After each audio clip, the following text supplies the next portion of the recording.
Ciao, sono Ilaria Brunelli e sono candidata alle amministrative di Bassano del Grappa con la lista Bassano Congiunta. Questo è il primo video che faccio, è un po' una prova, perché una settimana fa circa mi sono scontrata con un SUV e questo è il risultato.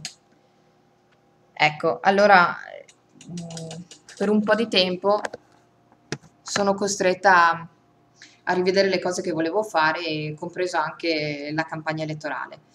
E quindi ho deciso di fare qualche video così posso in qualche maniera parlare lo stesso con le persone, come se fossi in un gazebo.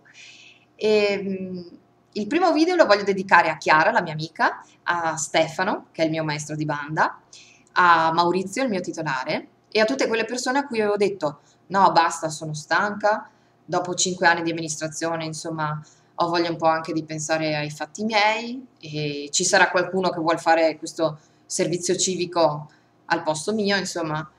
Ecco, a tutte quelle persone a cui avevo detto no e invece adesso mi vedono di nuovo candidata.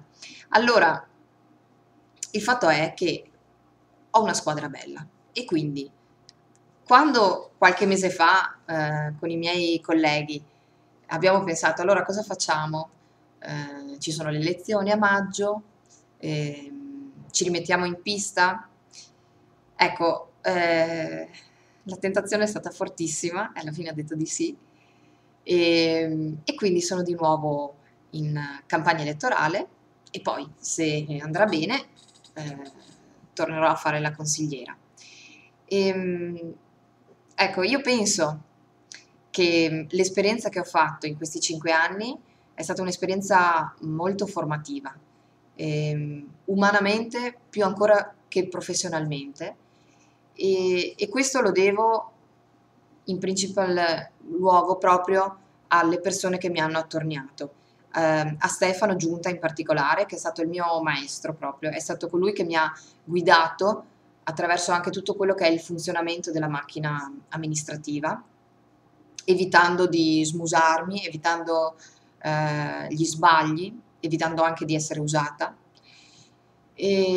Ma poi anche all'esempio che mi hanno dato direttamente i miei colleghi, Antonio Guglielmini, Sergio Giacon, Lorenza Breda, Andrea Zonta, che poi è il nostro candidato sindaco di quest'anno, Gianni Schirato, che ha deciso di tornare a fare il nonno e quindi ci seguirà da fuori, a Raffaele Grazia, che è stato nostro collega nei primi anni e adesso invece è impegnato in altre attività lavorative.